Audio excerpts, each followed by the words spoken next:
Our generation might be the first generation in a long time that's actually worse off than our parents.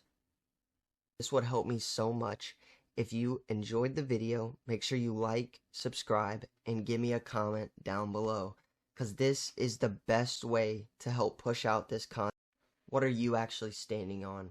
Sand or a firm foundation found through Jesus Christ? Everything around you could collapse.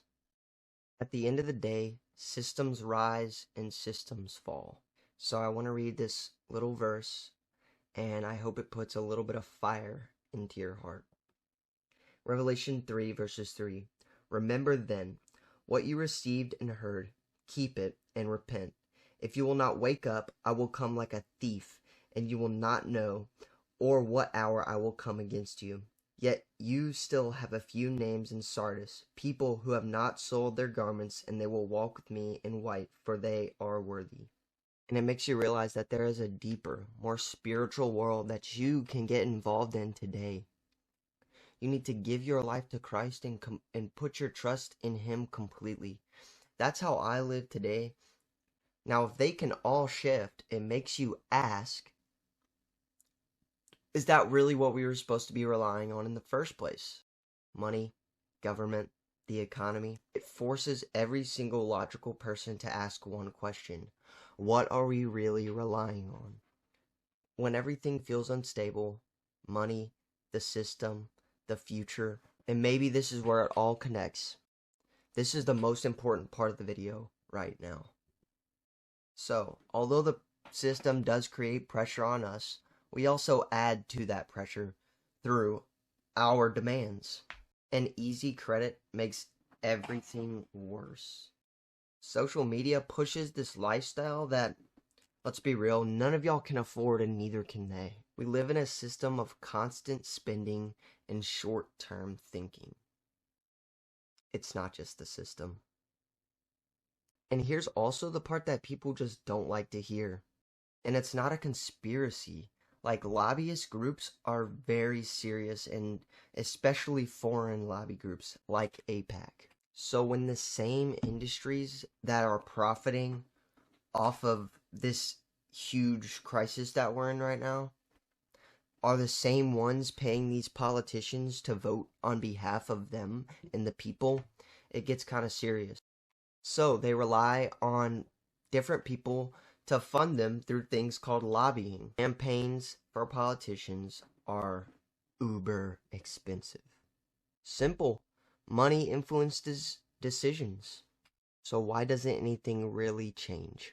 But it also means less privacy. The thing about crypto is every single trade made, buy or sell, is completely tracked and documented. Now, a lot of people say using digital currency makes things more efficient, which it does.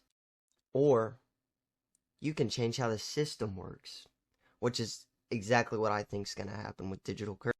You can raise taxes and you can cut spending. So, how, as politicians, are you going to deal with that? Trillions of dollars, and it just keeps growing. The US has a massive debt. Now here's where it gets more serious. Not necessarily broken, but it's for sure as hell not keeping you in mind. So it creates this illusion that the system is completely tilted against us, leaving the regular people to deal with the consequences. And when things go wrong, larger institutions often get a lot of support. But saving doesn't really get you ahead fast enough to keep up. When interest rates go up, borrowing gets simply more expensive. The entire financial system runs on debt. Mortgages, credit cards, anything that a bank can lend you, it's what our government really runs on. Now, let's zoom out even more. So when companies know people need things, they love to do this thing called price and demand.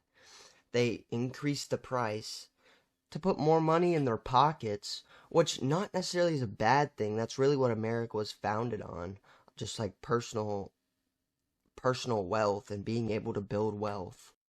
And it's not just gas that's expensive, it's everything. They're affected by this thing called global supply. And in my personal opinion, we're not running out of oil anytime soon. Gas prices feel random, but they're not. Let me explain. The truth is, the math just doesn't add up. So regular people like you and me are trying to compete in a market that just isn't suited for us. And people not selling because they have low rates. So regular people, which is what most people are kind of left in this wake of shock. On top of that already, we have new homeowners and existing homeowners that have already locked in lower interest rates than there are now. And so it just creates everything harder with also a limited supply of homes in certain areas because a lot of people are moving away from California and these bigger, more liberal states. And it's just because we simply have been our politicians have simply been stealing from us. The thing is, when interest rates go up monthly, the payments get even worse. So it's really hell for you. Prices went up fast, but income didn't. Now it just feels out of reach.